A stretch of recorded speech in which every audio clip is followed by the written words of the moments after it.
আজ ত্রয়োদশ সংসদ নির্বাচনে জয়ী সংসদ সদস্যদের শপথ অনুষ্ঠান। এই শপথ পাঠ করাবেন প্রধান নির্বাচন কমিশনার এএমএম নাসির উদ্দিন।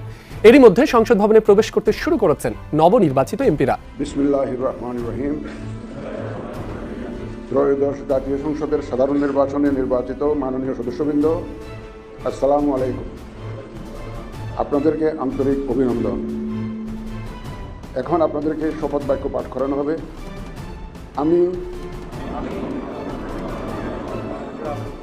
সংসদ সদস্য নির্বাচিত হইয়া সশ্রদ্ধ চিত্তে শপথ বা দৃঢ়ভাবে ঘোষণা করিতেছি যে আমি যে কর্তব্যভার গ্রহণ করিতে চাইতেছি তাহা আইন অনুযায়ী ও বিশ্বস্ততার সহিত পালন করিব। আমি বাংলাদেশের প্রতি অকৃত্রিম বিশ্বাস ও আনুগত্য পোষণ করিব এবং সংসদ সদস্যরূপে আমার কর্তব্য পালনকে ব্যক্তিগত স্বার্থের দ্বারা প্রভাবিত হইতে দিব না। ধন্যবাদ। আস্তাদ আব্দুল্লাহ যাচ্ছে, রাজমিস্ত্রির ছেলে হচ্ছে মন্ত্রী হচ্ছে না, মন্ত্রী হবে সে। আপনারা শুনলে খুশি হবেন, অলরেডি ডিসিশন হয়ে গেছে। 11 দলের যে জোট আছে জামাতের, সেখান থেকে আব্দুল্লাহকে চিফ হুইপ বানানো হবে বিরোধী দলীয়। কেন ইমাজিন, চিফ হুইপ তার যে সম্মান, তা প্রতি মন্ত্রীর মর্যাদা স্বরূপ। আবার সংসদে যাইতেছে কে পাটোয়ারি। হায় হায়, শ্যাডো সরকারের কোন মন্ত্রিত্বটা পাচ্ছে জানেন? মির্জা আব্বাস সাহেব যে মন্ত্রী পদটা পাইতে যাচ্ছে, ঠিক সেম মন্ত্রী পদটা পাইতে যাচ্ছে পাটোয়ারি শ্যাডো সরকারের সেম মন্ত্রী পদটা নিয়ে ওই মির্জা আব্বাসের পিছনে লাগবে। মির্জা আব্বাস কোনো ভুল পথে যায় কিনা তারেক রহমান সাহেবকে প্রশ্ন করতে যায় একটা অভয় নিছে। ওই যে আগে রাজা বাদশাদেরকে যখন কোনো কথা জিজ্ঞাসা করতো, তখন জিজ্ঞাসা করতো, মহারাজ যদি অভয় দেন একটা কথা বলতে পারি। সেম কথাটাই বলছে, যদি আপনি অভয় দেন আমি একটা প্রশ্ন করতে চাই। সে প্রশ্নটা কি? নির্বাচনে ইঞ্জিনিয়ারিং হয়েছে সেটা কি আপনি জানেন? এরকম কিছু ছিল, কিন্তু প্রশ্ন শেষ করতে পারে নাই। উনি হাসতে হাসতে একদম পয়রা যায়। আসসালামু আলাইকুম দর্শক, যে যেখানে আছেন আশা করি ভালো আছেন। এই মুহূর্তে পাওয়া সবচেয়ে বড় ব্রেকিং নিউজ। দর্শক, দেশের মধ্যে ঘটে যাওয়া ঘটনাবলীর মধ্য থেকে খুবই গুরুত্বপূর্ণ কিছু ভিডিও নিয়ে হাজির হয়েছি, যার কিছুটা অংশবিশেষ আপনারা ইতিমধ্যে ভিডিওর শুরুতে দেখেছেন। দর্শক, দেখে বুঝতে পারছেন আজকের এই ভিডিওটি আপনাদের জন্য কতটা গুরুত্বপূর্ণ এবং আকর্ষণীয় হতে যাচ্ছে। দর্শক, আমি আর কথা বাড়াবো না, মূল ভিডিওতে নিয়ে যাব। তার আগে বলবো, যারা এখনও আমাদের এই চ্যানেলটি সাবস্ক্রাইব করেন নাই, প্রতিনিয়ত আপডেট গরম খবর পেতে অবশ্যই আমাদের এই চ্যানেলটি সাবস্ক্রাইব করে পাশে থাকা বেল বাটনটি বাজিয়ে দিবেন। আর যারা ইতিমধ্যেই সাবস্ক্রাইব করে দিয়েছেন তাদেরকে অসংখ্য ধন্যবাদ। দর্শক, না টেনে ধৈর্য সহকারে সম্পূর্ণ ভিডিওটি দেখলে জানতে পারবেন আজকের ভিডিওর মূল বিস্তারিত বিষয়ে। কিন্তু আগের মতো কি খালি দেখেই যাবো? প্রতিবাদ করুম না? হ্যাঁ, প্রতিবাদ করুম। 1-এর পরে 2, 2-এর পরে 3, 4 গেলেই তো খাবাস করে ধইরা ফেলামু। কেউ আটকাইতে পারবেন না, কেউ বাধা দিতে পারবেন না। হ্যাঁ ভাই, কেউ বাধা দিতে পারবেন না। চামচামি কইরা, দালালি কইরা, ওই যে তলে তলে বাগাবেন, শত কোটি টাকা বাগাবেন আর সরকারকে বদনাম করবেন। এমন সরকার বানাইতে চান? চামচামি কইরা, দালালি কইরা পারবেন না। আমার মনে হয় না তারেক রহমান সাহেব আপনাদেরকে সেই সুযোগটা দেবে না ভাই, দেবে না। কেন দেবে না পরে আলোচনা করা যাবে। বর্তমানে উনি কি দেখতে পাইতেছে না কি ঘটতেছে? দেখেন না, ওনার দলের লোক, একদম ওনার দলে ছিল ভাই, 15-16 বছর যুদ্ধ কইরা গেছে অনলাইনে রুমিন ফারহানা, ওনাকে দেয় নাই। উনি একাই নির্বাচন কইরা বহু ভোটে পাশ কইরা চলে আসছে। এখন দেখেন উনি বলতেছে এই নির্বাচনে কারচুপি হয়েছে। উনার মুখে শুনছেন না? উনি প্রতিবাদ করতেছে, উনি বলতেছে নির্বাচনে কারচুপি হয়েছে। উনি তো বিএনপিরই একজন ছিল, তাই না? উনি কি মিথ্যা কথা বলে? আমার বিচারে আমি আজ পর্যন্ত যতগুলা টক শো ওনাকে দেখছি, আমার মনে হয়, আমি জানি না আপনারা আমার সাথে একমত হবেন কিনা, উনি প্রতিবাদী, উনি সত্যি কথাই বলে। হয়তো একটু এদিক সেদিক করে নিজের দলের পক্ষে, তা করুক, এটা সবারই অভ্যাস আছে ভাই, আমারও আছে। তারপরে উনি প্রচুর সত্যি কথা বলে এবং প্রতিবাদী নারী। সেই প্রতিবাদী কণ্ঠ যখন যাবে সংসদে, কি ভূমিকম্পটা যে ঘটাবে উনি, মনের মধ্যে অনেক ক্ষোভ তো ভাই। আপনার জন্য 16-17 বছর আমি লাইফ রিস্ক নিয়ে টকশোতে প্রতিবাদ কইরা গেলাম। টকশো কইরা ঘরে ফিরতে যায় ভয় লাগতো, রাস্তা থেকে না উঠায় নিয়ে যায়। উঠায় নিতে পারে নাই কেন? অ্যাডভোকেট মানুষ তো, ওনারা আবার লাইন জাইন কম না, চারিদিকেই লাইন জাইন আছে। দেখেন না, একবার শেখ হাসিনার কাছে জমি চাইছিল, জমি চাইছে কেন? লাইন জাইন আছে ভিতরে, পরে বোধহয় জমিটা নেয় নাই। যাই হোক, এগুলো রাখতে হয় ভাই সেফ জোনে থাকার জন্য। উনি সংসদে যায় কিন্তু ফাটাবে। আবার সংসদে যাইতেছে কে? পাটোয়ারি। হায় হায়, শ্যাডো সরকারের কোন মন্ত্রিত্বটা পাচ্ছে জানেন? মির্জা আব্বাস সাহেব যে মন্ত্রী পদটা পাইতে যাচ্ছে, ঠিক সেম মন্ত্রী পদটা পাইতে যাচ্ছে পাটোয়ারি শ্যাডো সরকারের সেম মন্ত্রী পদটা নিয়ে ওই মির্জা আব্বাসের পিছনে লাগবে। মির্জা আব্বাস কোনো ভুল পথে যায় কিনা, হায় সংসদে যায়ও মুক্তি নাই। হ্যাঁ, 8 আসনে ওনার ঘরের সামনে যায় যেভাবে ঢোল পিটায় নাচছে, একই কাজ তো করবে এই সংসদে যায়, তবে ভদ্রভাবে মার্জিত ভাবে, ওইখানে তার লাফালাফি করতে পারবে না। যাই হোক ভাইজান, দেখেন আমি একজন ভাগ্যবান মানুষের কথা বলবো আজকে, ভিডিওটা বেশি বড় করবো না। হ্যাঁ, উপরওয়ালা ওনার ভাগ্যটা এত সুন্দরভাবে লেখা রাখছে যেটা আমরা বুঝতে পারি না। আমরা অনেক ট্রল করছি, তাচ্ছিল্য করছি, অনেক রকম কথা বলছি, কাকে নিয়ে? আমাদের মহামান্য রাষ্ট্রপতি শাহাবুদ্দিন ছুপ্পুর সাহেবকে নিয়ে। কিন্তু ওনার ভাগ্যটা দেখেন কত বড় ভাগ্য। উনি গত 3 বছরে 3টা সরকারে শপথ পড়াইতে যাচ্ছে। 3টা সরকার, 2টা অলরেডি পড়ায় ফেলছে, আরেকটা সামনে, আগামীকালই মনে হয়। প্রথমকে শেখ হাসিনা 2024-এর ওই দিনের ভোট রাতে যেটা হয়ে গেছিল সেটা শপথ কিন্তু উনি পড়াইছে প্রধানমন্ত্রীকে। তারপরে কে? প্রধান উপদেষ্টা আমাদের ডক্টর ইউনূস স্যার, ওনাকেও কিন্তু এই ছপ্পুর সাহেব শপথ পড়াইছে। আবার দেখেন আগামীকাল যেটা আমি শুনতেছি উনি শপথ পড়াবে তারেক রহমান সাহেবকে। ভাগ্যটা কেমন চিন্তা করেন। নিশ্চয়ই কোন একটা ভালো কাজ তো জীবনে করছেই, নাহলে এত বিপদ আপদের ভিতর দিয়া যায় এই সম্মান পাওয়া, এটা তো একটা ইতিহাস, রেকর্ড থাকবে, এই রেকর্ড কেউ ভাঙতে পারবে না। 3 বছরে 3টা সরকারে শপথ পড়াইছে।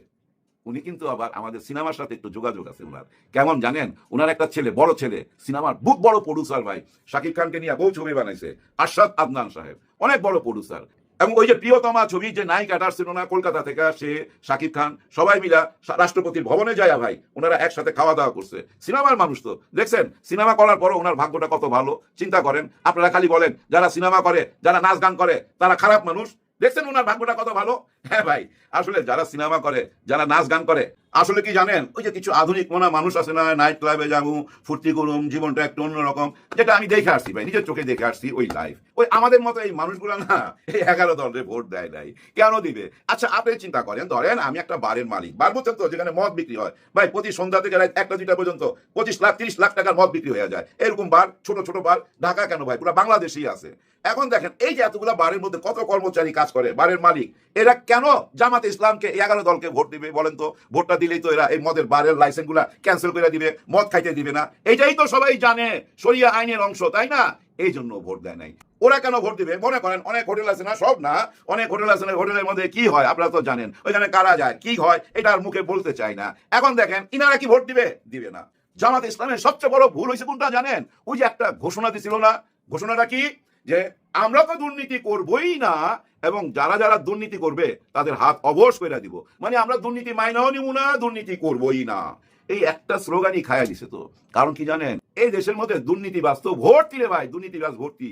এই কথাটা কি একটা আমলা মাইনা নিবে? সে তো জানে সে দুর্নীতি করছে। যারা দুর্নীতি করছে পালায়া চলে গেছে, শুধু তারাই, যে লোকটা হাজার হাজার কোটি টাকা নিয়ে চলে গেছে, এই যে বলে 28 লক্ষ কোটি টাকা নিয়ে চলে গেছে, এই টাকাটা যারা নিয়ে চলে গেছে, কিন্তু যারা দিছে তারা কই? তারা তো এই বাংলাদেশে। আপনি 1000 কোটি টাকা ব্যাংক থেকে নিবেন, ওই ম্যানেজারকে আপনি কি 50 কোটি টাকা ঘুষ দিবেন না? ওই লোকটা তো বাংলাদেশে, ওই লোকটা তো ভোট দিবে না। কারণ কি জানেন, ভোট দিলে ওনারা আইসা যদি ওই অতীত টান দিয়ে বাই করে, আর বর্তমান যদি অচল করে দেয়, আর যদি ঘুষ খাইতে না দেয়। আমি একজনকে জানি, উনি মাত্র কেরানি, আমার বংশের মধ্যেই, মাত্র কেরানি, ঢাকা শহরে 3টা বাড়ি, 3টা বিল্ডিং, উঁচু উঁচু বিল্ডিং, খালি ভাড়া তোলে আর খায়। 3টা বিল্ডিং, কেমনে বেতন পায় কত? আপনারা বুঝ জানেন একজন কেরানির সরকারি বেতন কত?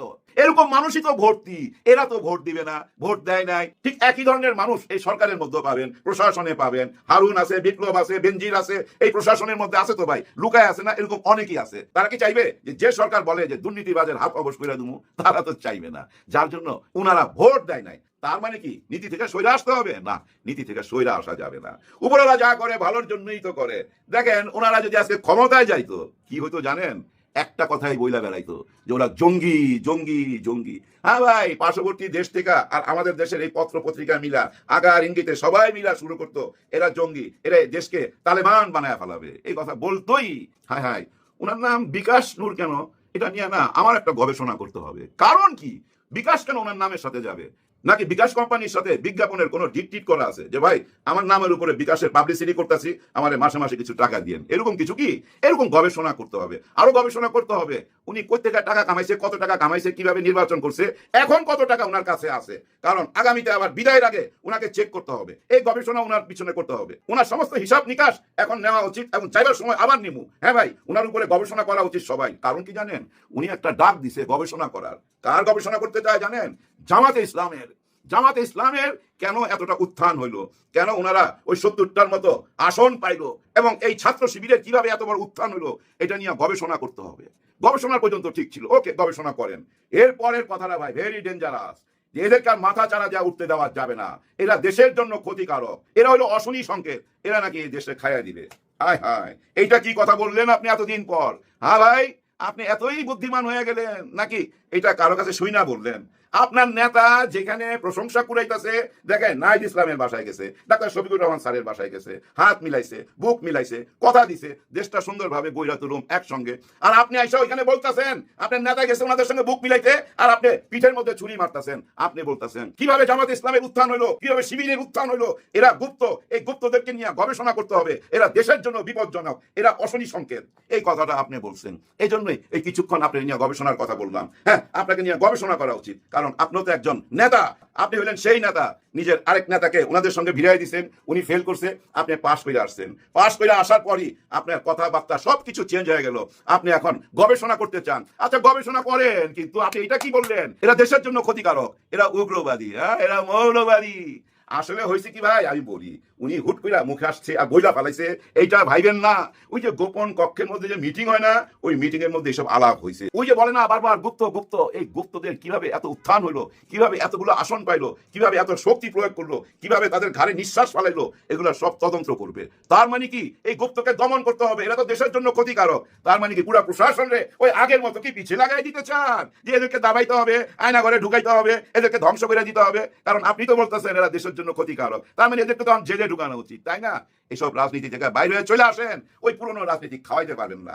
বিজয়ের আনন্দে যা কিছু মুখে আসে তা বললেন না। বড় বড় নেতারা কি বলতেছে, আপনার নেতা কি করতেছে ওইটা ফলো করেন। উনি যখন বুক মিলাইতেছে, আপনি যখন এই কথাগুলো বলবেন, আর সারা দেশে যখন দেখবে মানুষ এর বাড়িতে ও হামলা করতেছে, এর ও মারতেছে, তখন কি মনে করবে? মনে করবে না ওই যে আপনি বলতেছেন এরা অশনি সংকেত, এদেরকে আর মাথা তুলতে দেওয়া যাবে না। তার মানে কি ওই মাঠ পর্যায়ে মাথা দাবায় রাখার জন্য ওই মাথার মধ্যে বাড়ি দিতেছে না? মাথার মধ্যে তো বাড়ি দিবে। আপনি তো উস্কানিমূলক কথাবার্তা বলতেছেন, বুঝেন না কেন? রাজনীতি না বুঝা খালি ওই পাশ করার আনন্দে যা মুখে আসবে তাই বইলা ফেলাবেন। যাই হোক, আমি কেন এত উত্তেজিত হইতেছি? হ্যাঁ ভাই, উত্তেজিত হইতেছি এই ধরনের কথা তো শুই না আসছি। গুপ্ত সুপ্ত কিভাবে মাথা চারা দিয়ে উঠলো, এরা কারা, এরা এত কেন ভোট পাইলো? আরে ভাই, ওরাই তো সরকার গঠন করার কথা। হঠাৎ করে দেখেন না পিছিয়ে গেল, বুঝেন না কিছু। রাত্রের 8টা পর্যন্ত তো খুশি খুশি খুশি, রাত্রের 2টার পরে হঠাৎ করে মনে হইলো যে না, ওনারা হাল ছেড়া দিছে, সামনে আগে দিছে। কারণ আগে গেলে বাঘে খায়, পিছিয়ে থাকলে সোনা পায়। ওই গোল্ড পাওয়ার জন্য না পিছিয়ে গেছে। কারণ হ্যাঁ ভোট তো জয়যুক্ত হয়ে গেছে, আর ওই হ্যাঁ ভোটকে বাস্তবায়ন করতে গেলে যে কি ঠেলা, কিসের উপর দিয়ে যাইতে হবে আগামী কয়েকদিন পরেই তো বুঝবেন। যাই হোক, বিদায় নেওয়ার আগে খালি বলবো, বুকে পাথর চাপা দিয়া 11 দল এই নির্বাচন মাইনা নিছে। বুকের পাথরের কথা মনে আছে তো? কে কে দিছিল? একজনই দিছিল। আবার 11 দল এই বুকের পাথর চাপা দিয়া এই নির্বাচন মাইনা নিছে। যা কিছু দেখবেন এগুলো প্রতিবাদ, অন্যায় প্রতিবাদ হইতে হবে। যা কিছু ঘটবে আদালত পাড়া আর ওই সংসদ ভবনে, রাস্তায় না। ওই রাস্তায় ভাঙচুর, আগুন লাগানো, ওইসব পুরনো রাজনীতিতে আপনারা নিশ্চয়ই যাবেন না। নির্বাচনের দিন সন্ধ্যার পর থেকে বাংলাদেশ জামাত ইসলামী 11 দলীয় ঐক্যজোট এবং সারা বাংলাদেশের মানুষ একটি বিষয়ে ঐক্যমত্যে পৌঁছেছে যে নির্বাচনে ব্যাপক অনিয়ম হয়েছে, কারচুপি হয়েছে, ভোট ডাকাতি হয়েছে, ইলেকশন ইঞ্জিনিয়ারিং হয়েছে। জামাত ইসলাম এই দাবিটি খুব বেশি উচ্চকিত করতে পারে নাই, কারণ তাদের হাতে কোনো মিডিয়া ছিল না। আর সন্ধ্যার পর থেকেই মিডিয়াগুলো একসাথে ঝাঁপিয়ে পড়েছিল এই মিডিয়াকুর মাধ্যমে ফলাফল আটকে দিতে। এই অভিযোগ জামাত ইসলাম শুরু থেকেই করে আসছিল এবং আমরা এটি দেখেছি। 11 দলীয় জোটের এই অভিযোগ যখন বাংলাদেশের তথাকথিত কিছু সুশীল সমাজ তারা পাশ কেটে যেতে চাচ্ছিল, অগ্রাহ্য করছিল, আমলে নিতে চাচ্ছিল না, এবং তারা এটি বলতে চেষ্টা করছিল যে প্রত্যেক নির্বাচনের পরেই প্রত্যেকেই এ ধরনের কথা বলে। সর্বশেষ 11 দলীয় জোটের এই অভিযোগ সত্যে প্রমাণিত হলো। এটা যেন তেন কোনো অদুমধু যদুকদু এই সত্যতা প্রকাশ করেন নাই। এই সত্যতার স্বীকৃতি দিয়েছে ট্রান্সপারেন্সি ইন্টারন্যাশনাল বাংলাদেশ, অর্থাৎ টিআইবি। এটি একটি আন্তর্জাতিক সংগঠন, আপনারা জানেন। বাংলাদেশে তার শাখা, যার প্রধান হিসেবে দায়িত্ব পালন করছেন ডক্টর ইফতেখারুজ্জামান। তিনি নির্বাচন পরবর্তী সময়ে ত্রয়োদশ জাতীয় সংসদ নির্বাচনের সমস্ত বিষয়গুলোকে একসাথে করে তিনি একটি সাংবাদিক সম্মেলন করেছে। আপনারা ইতিমধ্যে সবাই সেই সাংবাদিক সম্মেলনটি শুনেছেন, দেখেছেন। জামাতের অভিযোগের সাথে টিআইবির ওই রিপোর্ট হুবহু মিলে গেছে। বরং কোনো কোনো ক্ষেত্রে জামাত যতটুকু অভিযোগ উত্থাপন করতে পারে নাই, এনসিপি যতটুকু অভিযোগ উত্থাপন করতে পারে নাই, 11 দল যতটুকু অভিযোগ উত্থাপন করতে পারে নাই, তার থেকেও ভয়ঙ্কর কিছু তথ্য উঠে এসেছে টিআইবির রিপোর্টে। আর টিআইবির এই রিপোর্ট যখন উঠে এসেছে, এই রিপোর্ট প্রকাশ হবার সাথে সাথে ইসি এবং বিএনপি উভয়ই একটি বিপাকের ভিতরে পড়ে গেছে। তাদের কপালে একটা ভাঁজ পড়ে গেছে। ইলেকশন কমিশন তো রীতিমতো তার থরথরি কম্প শুরু হয়ে গেছে যে এইরকম হম্বিতম্বি করলাম, আমরা পৃথিবীর শ্রেষ্ঠ একটা নির্বাচন উপহার দিতে চাইলাম, সেই নির্বাচনে এই অবস্থা। 11 দলীয় জোটের পক্ষ থেকে বারবার বলে আসা হচ্ছিল, বারবার দাবি করা হচ্ছিল যে এটা অবাধ, সুষ্ঠু, নিরপেক্ষ নির্বাচন অনুষ্ঠানের সক্ষমতা এই বর্তমান ইসিরও নাই, অন্তর্বর্তীকালীন সরকারেরও নাই। কারণ নির্বাচনটা হচ্ছিল বিগত 3টি নির্বাচন যারা করে দিয়েছিল, রাতের ভোট, আমিডামি ভোট এবং বিনা ভোটে 151 জন ক্যান্ডিডেট পাশ করার মতো ভোট যারা করে দিয়েছিল, সেই লোকগুলোই এবারে নির্বাচনে দায়িত্ব পালন করেছে। তাহলে তাদের কাছ থেকে কোন ধরনের নির্বাচন আশা করা যায়? বারবার তাদের বিরুদ্ধে অভিযোগ দেওয়ার পরেও ইলেকশন কমিশন, অন্তর্বর্তীকালীন সরকার কেউ এটিতে কর্ণপাত করেনি। ফলে বিএনপির সাথে তাদের এক ধরনের একটা নেগোসিয়েশন হয়, সেই নেগোসিয়েশনের ভিত্তিতেই এই নির্বাচনটি করা হয়। টিআইবি রিপোর্টে কি উঠে এসেছে, তারা কি বলেছে, সেই বিষয়টি আমি আপনাদের কাছে একটা করে বলবো। তার আগে আরেকটু কথা, যেটা এখানে সম্পূরক কথা বলে নেওয়া ভালো। এই নির্বাচনটা সেনাবাহিনী যথেষ্ট চেষ্টা করেছে। সারাদিন মাঠের যে ইলেকশনটা, ভোট গ্রহণের যে প্রক্রিয়াটা, এইখানে সেনাবাহিনী চেষ্টা করেছে নিরপেক্ষ থাকার এবং তারা ঝঞ্ঝাট মুক্ত, গোলযোগ মুক্ত একটি নির্বাচন উপহার দেওয়ার চেষ্টা করেছে। কিন্তু তারা কিছুটা সফল হলেও একেবারে অজপাড়া গায়ে যেখানে যেখানে কিছু কিছু জায়গায় তারা সেখানে যায় নাই। তো যখন সেখানে যায় নাই, ওই জায়গাগুলোতেই জয় পরাজয় নির্ধারণ হয়েছে এবং এটা কিন্তু প্রি প্ল্যান, পূর্ব নির্ধারিত ভাবেই এটি হয়েছে। আর তার চূড়ান্ত রূপ পরিগ্রহ করেছে ভোট গণনার ক্ষেত্রে গিয়ে। এখন টিআইবি রিপোর্টে কি উঠে এসেছে? ইফতেখারুজ্জামান তার যে রিপোর্টটি প্রকাশ করেছে টিআইবির, সেখানে তিনি দেখিয়েছেন যে এই ইলেকশন পরবর্তী সময়ে, আমি নিচের দিক থেকে আগে বলছি, বেশি গুরুত্বপূর্ণগুলো পরে বলছি, ইলেকশন পরবর্তী সময়ে সহিংসতার ঘটনা ঘটেছে 125টি। অর্থাৎ নির্বাচন যে 12 তারিখে হয়েছে, এই 12 তারিখ সন্ধ্যার পর থেকে 16 তারিখ পর্যন্ত মারামারি, অগ্নিসংযোগ, প্রতিপক্ষের বাড়িতে হামলা, মারধর, হত্যা, অগ্নিসংযোগ, এই ধরনের ঘটনা ঘটেছে 125টি। আর এটি কারা ঘটিয়েছে আপনারা সবাই জানেন, টিআইবিউ সেটা তুলে ধরেছে, পুরাটাই বিএনপি ঘটিয়েছে, অন্য কেউ এখানে তো দায়ী নয়। এর জন্য অবশ্য জনাব তারেক রহমান তিনি ভালো একটি উদ্যোগ নিয়েছেন, কয়েকজনকে বহিষ্কার করেছেন, কয়েকজনকে আইনের হাতে সোপর্দ করেছে। আজকেও কোনো একটা জায়গায় একটা পুরা ইউনিয়নের কমিটি ধরে বাতিল করা হয়েছে, তাদের কার্যক্রম স্থগিত করা হয়েছে। এই অবস্থা। তার মানে টিআইবির যে রিপোর্ট এবং বিএনপির যে এই যে বহিষ্কার বা কমিটি স্থগিত করা, যেহেতু এক হয়ে যাচ্ছে, তার মানে এই রিপোর্টের সত্যতা আছে। যেদিন থেকে নির্বাচনের প্রচারণা শুরু হলো, সেদিন থেকে নির্বাচনের দিন পর্যন্ত প্রার্থীরা আচরণ বিধি লঙ্ঘন করেছে 99%। বুঝতে পারছেন তাহলে কি মার্কা নির্বাচন হয়েছে? 99% আচরণ বিধি লঙ্ঘন হয়েছে, কোনো পদক্ষেপ নিতে পারে নাই, কোনো ব্যবস্থা নিতে পারে নাই। আমরা দেখিনি কি ব্যবস্থা, আপনারা কি শুনেছেন কারো বিরুদ্ধে কোনো ব্যবস্থা নিয়েছে? প্রতিপক্ষের এজেন্টকে কেন্দ্রের ভিতর থেকে বের করে দিয়েছে বা ঢুকতে দেয় নাই, এজেন্ট দিতে দেয় নাই, এরকম ঘটনা ঘটেছে 14.3%। সংখ্যাটা কিন্তু একটু মাথায় রাখবেন আপনারা, 14.3% কেন্দ্রে প্রতিপক্ষের এজেন্টকে ঢুকতেই দেয়নি। তাহলে এই 14.3% আপনি যে কেন্দ্রগুলো আছে, এই কেন্দ্রকে ভাগ দেন, 14.3% করেন তো। 53টা আসন জামাত যে ঘোষণা দিয়েছে যে 53টা আসনে ফল পাল্টে দেওয়া হয়েছে, ওই জায়গায় যায় কিনা? ওই জায়গায় চলে যাবে, মিলে যাবে, একদম চেলচেলায় মিলে যাবে, না মেলার কোনো সুযোগ নাই। এইবার সবচেয়ে ভয়ঙ্কর যে জিনিসটি, সেটা হচ্ছে ভোট গ্রহণ শুরু হবার আগেই পূর্ব থেকে ব্যালটে সিল মারা ছিল, অর্থাৎ সিল মারা ব্যালট বাক্সের ভিতরে ঢোকানো হয়েছে, এর সংখ্যা হচ্ছে 14.3%। এটি আমি কিন্তু বানিয়ে বলছি না, আপনারা যে কেউ টিআইবি রিপোর্ট দেখে নিতে পারবেন।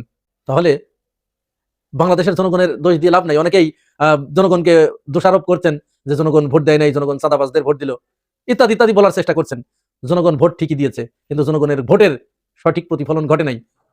আমাদের এই জাতির আসলে দুর্ভাগ্য যে এই জাতি কোনোদিন ভালো হবে না।